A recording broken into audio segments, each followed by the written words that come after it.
38% of American adults, more than 1 out of every 3 people you'll meet today, are estranged from at least one family member of their own family, a sibling, a parent, a child, a grandparent. And here's the part that should stop you cold. Researchers have found people are more willing to cut off a family member for having a different political opinion than for committing a serious violent crime. That is not just a difference of opinion. That is a completely different worldview. And the question is why is it all of a sudden so prominent? Now, I'm going to read something off for you. And I conducted a little test.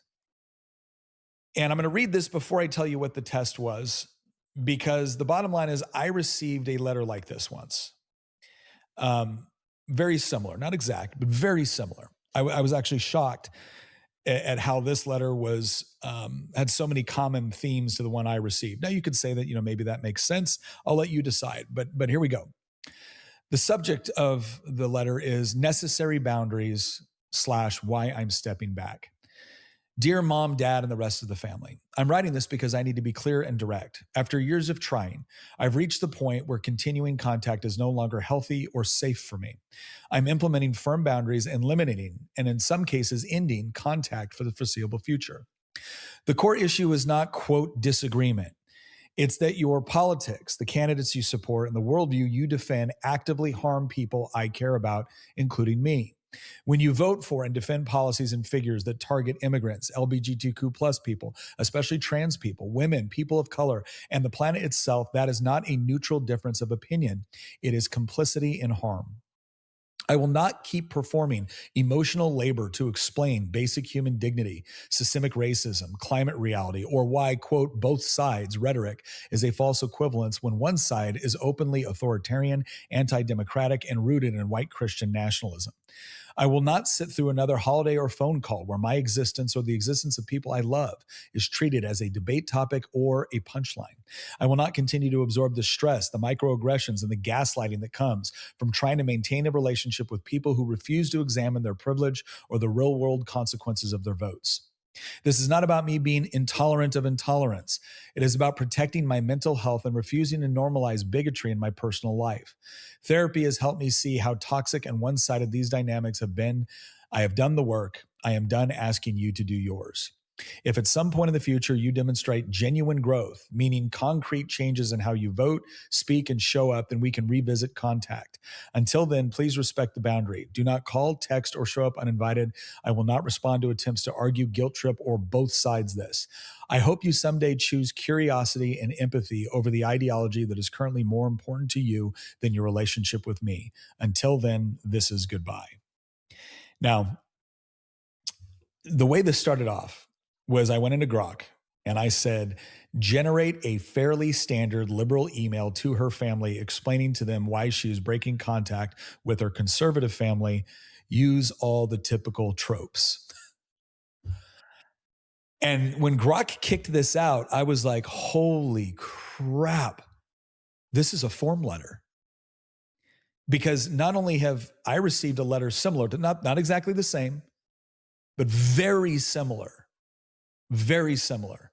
especially toward the end parts on this whole idea of like, hopefully when you see the error of your ways, then we can discuss this again. But this isn't political. This is about you not understanding basic human dignity. Right. And this whole idea of if you change everything you believe, then, and only then if I'm convinced, then we can revisit contact. And I'm sitting here and I've talked to other people that have received similar letters because I've had other family members receive them. And there is a pattern. There is a pattern. Now you might say, well, Nick, of course there's a pattern. They all have the same reason that they're breaking off contact. Okay, but once upon a time, the reason why you broke off contact with a family member was because there was like significant abuse. We're talking about substance abuse, alcohol abuse, violence, perhaps like sexual abuse in some way. And all of these, any single one of these, we would all look at and be like, this totally makes sense. You would not continue to put yourself into an environment where this is the sort of thing that you would have to endure. The next level down we might talk about would be a meddling family, a family that just cannot stay out of your business, or a family that is openly disrespectful to your spouse. I will tell you right now that if I had any family member that was openly disrespectful to Tina, I would not tolerate that. I would set boundaries. I would tell them this was not acceptable. But these are all things I think the vast majority of us would look at and say, yeah, that makes sense. But more and more, we're getting to a point where minor political differences are now blown up into something that are existential threats to someone's safety and mental health. And that is fairly new. And so that's what we're going to go into today is why is this happening? Is there a way to prevent it from happening? Is there a way to recover from it when it already has happened? Because I can tell you this much, when I got my letter saying you must do all of these things before we can revisit contact, I might have pointed out to that person that it's interesting that you're supposed to be the tolerant and compassionate one, and yet I make no such requirements of you. I don't demand of you that you abandon everything that you believe to be true in order to have a relationship with me, but that is the criteria you place on me. Isn't that interesting? So that's what we're going to discuss today. And we're also going to ask some basic questions here about where is this coming from? So, without any further ado, let's make our argument, because you might be looking at this going, "Well, Nick, this is anecdotal. I'm sorry you got a letter like that. I'm sorry, other family members of yours got a letter like that. But hey, it's anecdotal stuff doesn't mean that it's happening everywhere."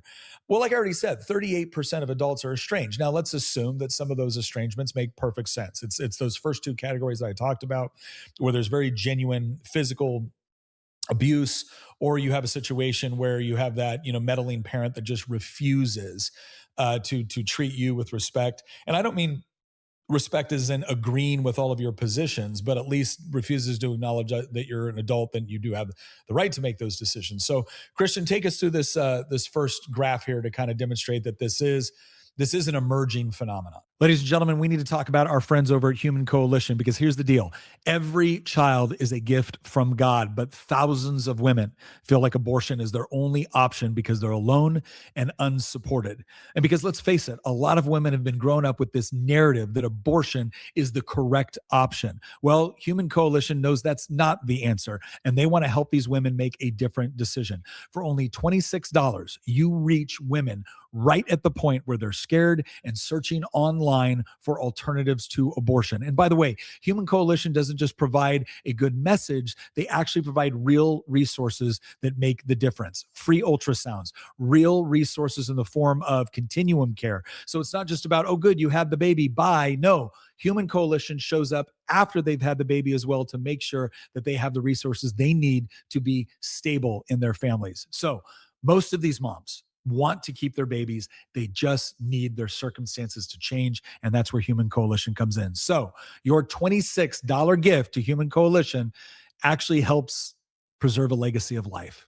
You can give at humancoalition.org/Freitas. That's humancoalition.org/Freitas, or click the link in the description. Once again, humancoalition.org/Freitas. Don't wait. Go help save a life today. Yeah, so what's interesting here is that they broke it down by relationship. Like you said, it was 38% nationwide. Look at this though, 24% a sibling, 16% a parent. That's something that we've got a few other links that I think will speak to that. 10% a child, and then the rest were grandparents and grandchildren. At first glance, I'm actually not surprised at the ratios here if you think about it, because with siblings, you grew up together. And if they went in different political directions, they kind of have the same life experiences. And in the sense that, like, if you have, like, for example, me and my sister's a Zoomer, I'm a millennial, but my sister's one of the oldest Zoomers, and I'm one of the youngest millennials. Our age difference is, I mean, pretty significant, relatively speaking. We're 7 years apart, but we're still close enough in age that we shared, I shared my late 20s and she shared her early 20s together. I shared my late teens and she, well, she wasn't a teenager yet at the time, but you get what I mean. She was 12. Um, and so, like, even though we're technically in different generations, we do have enough shared cultural background that we can kind of get like, where the zeitgeist is, right? Where the cultural spirit of the age is. You have enough shared cultural experiences to not have been growing up in like completely different worlds or completely different technological advancements. It's not as if you guys don't understand each other's world. Yeah, like we understand each other's memes. We understand, relatively, the same sort of like generational struggles that you went through in like middle school and high school and college and stuff like that. And I think because of that, differences of opinion are actually exacerbated because Mhm. this is still a common thing on the left where they will cut off their parents. I mean, look at this chart, right? The second most common thing is a parent, but in some ways a little bit more grace might be given to a parent because you might be thinking, oh well, they're not as progressively enlightened as I am because they're from an older generation, right? Yeah. You can, to a degree, on the margins get away with that. Increasingly you can't with progressivism, but again, like, you can on the margins get away with that. Whereas, what's your excuse? We grew up together. We understand the struggles of marginalized communities, of Yeah. the LGBTQ and feminism and third world Islamic immigration and Yeah. all these things, right? Like, You're just obtuse. You yeah, have all you're the just facts, and yet you so still like came to the wrong conclusion. so like if you're siblings, it's like you don't have an excuse for not being a fellow, progressive idiot, basically, like I am. Whereas you can excuse your grandparents or, to a lesser degree, your parents. And when you think about it that way, it's almost like that progressivism has like this threshold for tolerance where, to a degree, it will excuse what it thinks as unenlightened opinions held by older generations, but by younger generations they don't get that excuse, right? They don't get that grace period. Yeah. And I think that's part of the reason, on the ideological side, why you see siblings have a higher, rate of estrangement than any other family, familiar relationship. That's just my thoughts, though. I mean, I have like, it's kind of interesting. I wouldn't necessarily call myself estranged from my sibling. Um, it's kind of weird because, like, my parents were divorced and then they both remarried and had kids later on in life. And so all my siblings are half siblings, but I've never thought of them as like, I've never called them like half siblings, except just now, for the purpose of explaining the relationship. I've always just viewed them as my siblings, as my brothers and sisters. On my dad's side, I had much more limited contact with them because I only saw him, during extended holidays. So, like, Thanksgiving or Christmas or summer vacation. On my mother's side, I grew up with my sister. And it's kind of weird because I wouldn't necessarily call her estranged, but we don't really talk that much anymore. And I do think sometimes that part of the reason is because of politics. I know that it is. My parents have told me. But she hasn't ever given me like the type of form letter that she wrote you, that a family member wrote you. And so it's like in a weird holding pattern, I guess, where I don't consider myself estranged from my sister, but she very well could consider me estranged. Like, we probably only talk a few times a year when the family's getting together for Christmas or something like that. But we'll still hang out and have a friendly conversation. It's never a bad interaction. It's just that it's rare to have those interactions. And she lives in a very liberal area. She lives in Richmond. Well, and I remember, growing up, it was one of those things where, I was the oldest of nine, and most of my siblings are left wing. But you could probably argue a couple of them very, very left wing. And it was one of those things where whenever we were together, we didn't talk politics, right? We talked about other things that were going on within our lives and whatnot, and we maintained those friendly conversations. And some were capable of doing that, and others, it became a little bit more obvious over time that alone was causing a strain. That just my presence was a major problem. And it was interesting because I would have, I'd have family members who were like, "Oh, I wish you guys would get along better." I'm like, I don't think they really want to have a relationship with me. So I don't know how I'm supposed to do that when the prerequisite for me to do it is to abandon things that I believe are true, and not just are true, but are good. The things that I think are good, they think are evil, and the things that some of the things they think are good, I think are evil. The difference is I see through that to the person that I love and I care about, and that is my family member. But increasingly, I think that becomes difficult. And I'm gonna bring this up right here because I want people to see too that we're not cooking the books here again with anecdotal evidence. When you actually look at the data here, and I'll bring this up. This is Skeptic Research Center team, their site. But you can see the data source there with respect to what's actually going on. Nearly 1 in 5 people say they would end a relationship with a family member over political disagreements. And let's just all acknowledge that there might be some political disagreements for which that could make sense. But among Gen Z and millennial liberals, that number is 1 in 3. And this is from an article on who would sever ties with friends and family over politics. And so you can see right off the bat, the younger you get, the more extreme that becomes, especially when you get into the millennial and Gen Z. So if you're millennial and Gen Z, well, you're far more likely to have someone break off a relationship with you if they identify as liberal. And this isn't the only data. I want to look at this one as well because I thought this was interesting from the same site.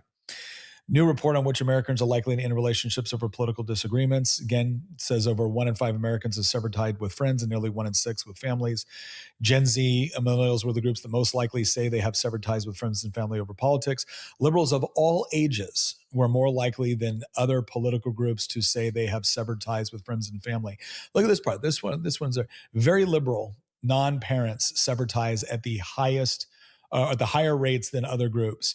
Those who have severed ties with family were twice as likely to support or find necessary acts of political violence compared to those who had not severed ties. So That last again, one's crazy. Nick, if you click on the images yeah, below, and then scroll over to the right, go to the last one. You look at that. yeah. Severed family ties and support for political violence. So violence is often necessary to create social change. 55% of the A people that believe majority. family ties. Yeah. If you are That's protesting something insane. unjust, if you're protesting something unjust, it is reasonable to damage property. 41% of the people that believe that have severed family ties. And again, I don't think we should be. I don't think we should be shocked by that. I think the willingness to utilize violence, whether it be against property or against people, um, is probably going to create a whole new level. It creates a different moral framework. And I think that's the thing that needs to be understood. If you have a moral framework that says that your politics are so essential, so existential, well, then obviously anybody, to include family members that stands in opposition to them, that they become the enemy. And to Christian's point, there's even this idea of judging your family more harshly than strangers. This is another thing that you see in Jonathan Haidt's research, where he talks about what conservatives and what liberals tend to value. So conservatives, if you look at concentric circles, conservatives start with like their immediate family and then go out from there with respect to who they feel the most affection for and who they feel the most responsibility to. So it starts with the family and then moves out to broader society. It's actually the opposite for a lot of liberals, is they actually see like groups or people or identity sets that they associate with being oppressed, that they feel the greatest like either kinship with or responsibility to. And then their families are not always a distant fourth or fifth, but are in many times there's less grace for them. And so I think when you look at this and you look at the worldview and you look at what's valued, then it shouldn't come as a huge surprise. But that doesn't explain why there's been such an uptick in all of this. That's the part that still I think is not adequately explained. Like what is okay? Fine, we get it. You got a lot of people upset. There's a lot of differences with respect to opinions. That makes Thanksgiving and Christmas even more difficult. And so maybe don't see each other as much, or maybe don't come over as much, which that you can kind of do all of that without making this formal declaration of severing. It's the formal declaration of severing that has become so prominent. Why? And we're going to go into that in just a second. But first, I want to once again tell you, if you missed the big announcement, we have officially joined the Blaze media team, and there's some really exciting things happening over at Blaze. And you can subscribe. You can sign up over at Blaze TV. Subscribing is one of the best ways that you can support this podcast and all of our team and help us keep doing what we are doing and the additional things that we would like to do now that we have the help of the Blaze. So if you would like to join us in the fight to save America, head to blazetv.com/Nick. and use promo code Nick to get $20 off your subscription. That's blazetv.com/Nick, promo code Nick, in order to get that $20 off. Go over and check it. A lot of good programming over there, ladies and gentlemen. And it's the sort of program that you don't got to be worried is going to, one day just cut you off and send you a letter that they no longer want your patronage. All right, let's go ahead and jump into what are some of the reasons this is happening. So 5 reasons more Americans are cutting off their own parents, according to a psychologist. Amid Aaron Rodgers' family estrangement, expert shares key drivers of growing non-contact trend. So cutting off family members is becoming more and more common. Let me tell you what's funny about this with Aaron Rodgers. I know Aaron Rodgers' family. Do you really? Yeah. He's I from didn't know that. His dad was my chiropractor. In fact, when Aaron Rodgers got drafted, it was in my wife Tina's parents' coffee shop. So yeah, I don't know Aaron Rodgers, but I have, and I don't claim to know his family, like we hang out or something, but I've met his dad, wonderful guy. Like I had nothing but a good impression of them. But NFL quarterback Aaron Rodgers' years-long estrangement from members of his family, which reportedly ended recently after a reconciliation with his parents, has renewed public interest in why some relatives become permanently divided. A 2025 YouGov survey found 38% of U.S. adults are estranged from at least one family member. Based on his research and work in the field of family estrangement, Dr. Richard L. Blake, a British psychologist and author based in Austin, Texas, showed the following 5 factors that he believes commonly contribute to fractured family relationships. Number 1, and obviously no big shocker here, political and value differences. A long-standing study of more than 2,000 mother-adult-child relationships found that value dissimilarity was a strong predictor of estrangement, suggesting that differing beliefs may play a large role in family rifts. Again, I just want to say, there's a difference between mom or dad kind of drive me nuts sometimes, and I'm cutting off things for my own mental health. But okay, political and value difference. Number 2, social media influence. Heavy social media use has been linked to poorer parent-child relationships. A study of nearly 9,800 teens found that spending more than 2 hours a day on social media was linked to significantly greater odds of negative relationships with one or both parents. Blake believes social media may also normalize family estrangement by exposing users to viral, no-contact stories, encouraging what he described as word-of-mouth mimicry. That, I think, is absolutely true. He says, someone might say a video on TikTok, I cut off my parents and I'm much happier now. They were toxic, narcissistic boundary crossers. And now I'm great, he said. And people mimic that, or they think, oh, this person's getting a lot of attention. So it's not just the question of whether or not something bad has happened. It's the question of, does it give you clout? And keep in mind, in an environment where trauma, real or imagined, gives you clout, it gives you social currency, well, then being really edgy and cutting off your parents puts you in the position of not only, one, you're the victim, but you're an empowered victim. So you're a victim because you can't believe that your narcissistic parents did this to you, but you're an empowered victim because you cut them off. And this is you displaying your power. And nobody can tell me that doesn't play on social media. It absolutely does. You also see, I forget the guy's name, but he was a trans activist, and he used to love to go on there and talk about no contact with family and how it's empowering. And don't worry, I'm your family now. I mean, really creepy stuff, watching a guy in makeup encouraging kids to cut off their family members because they don't accept your trans lifestyle. Right. So there's no question that the social media influence, I think, greatly contributes to what's going on right now. It also means parents, if you're out there and you want to maintain a healthy relationship with your kids, your young children do not need social media accounts. They just don't. Jonathan Haidt has done some of the best work on this possible. You're actually now starting to see schools where they ban cell phones in the classroom, and they're actually starting to see significant benefits. So I would just say, like, your kids, they do not need social media accounts. Their brains have not developed in such a way to where they can, adult brains have a hard enough time not getting addicted to social media or being heavily influenced by it. But imagine someone whose brain hasn't even fully developed. Number 3, and this is one that we are definitely going to go into, and that is therapy culture. The expert also pointed to what he described as therapy culture, claiming that changing attitudes toward trauma and abuse have influenced how some people view relationships with their parents. Another justification is, I cut off my parents to protect my mental health. What did we see in that letter that was that generic letter that Grok put together? And this is a sort of false belief, he told Fox News Digital. There is this huge bias that if you're struggling in your adult life, it must be because your parents did something they shouldn't or didn't do something that they should have. Blake argued that family relationships remain one of the strongest protective factors for mental health. Families are one of the most evidence based buffers against mental illness, he said. There's this myth that families are not important. The psychologist pointed to a well known Minnesota study of adopted twins, which found that twins often resemble their biological parents more than the adoptive parents who raised them. He also cited a 2024 study led by German sociologist Karsten Hank, which found that adults estranged from parents or siblings reported lower life satisfaction and more depressive symptoms than those who maintained family relationships. So it seems like it's certainly a health event for parents who get cut off, and it's probably a negative health event for the kids or the adult children who are doing the cutoff.